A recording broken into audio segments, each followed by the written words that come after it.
Iniutos ni Pangulong Bongbong Marcos na gamitin ang lahat ng sasakyan ng gobyerno para sa rescue at relief operations ng mga naapektuhan ng Bagyong Christine. Inikutan niya rin ang mga nasalantang lugar sa Cavite at Batangas. Nakatutok si Ivan Mayrina. Ngayong medyo kumalma na ang panahon, nakapag-igot si Pangulong Bongbong Marcos sa mga pinakanapuruhang bayan sa Cavite at Batangas. Mula sa ere, kita ang matinding pagbaha pa ring dulot ng Bagyong Christine.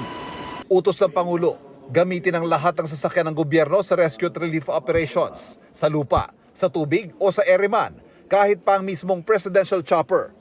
We'll just have to keep monitoring the situation and make sure always the rescue and relief are that cannot stop. It doesn't matter if there's another storm coming, we cannot stop.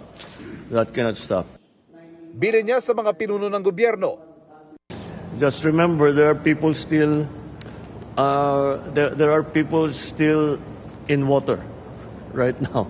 They are still flooded. They're walking around with water up to their waist. They have no water supply. They have no food. They have no place to stay. So, if you think you're tired, think about what their condition is. So let's always keep that in mind.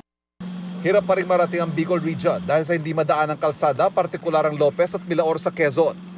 Pero sa ulat ni Defense Secretary Gibo Chodoro, nakarating na sa Naga ang ilang mga chopper at eroplano ng gobyerno.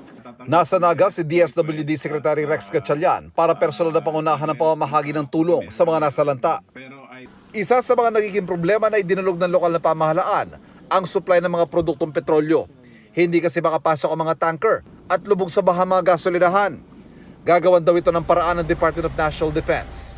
Ang ulat ng Department of Budget and Management, may 1.9 billion pesos pa na maaaring gamitin para sa National Disaster Fund. Isa pang ipinag-utos ng Pangulo ang pagtiyak na nasusunod ang price freeze na umiiral sa mga lugar na nasa ilalim ng state of calamity.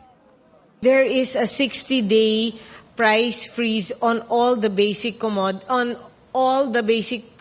commodities that we have listed in our memo, no.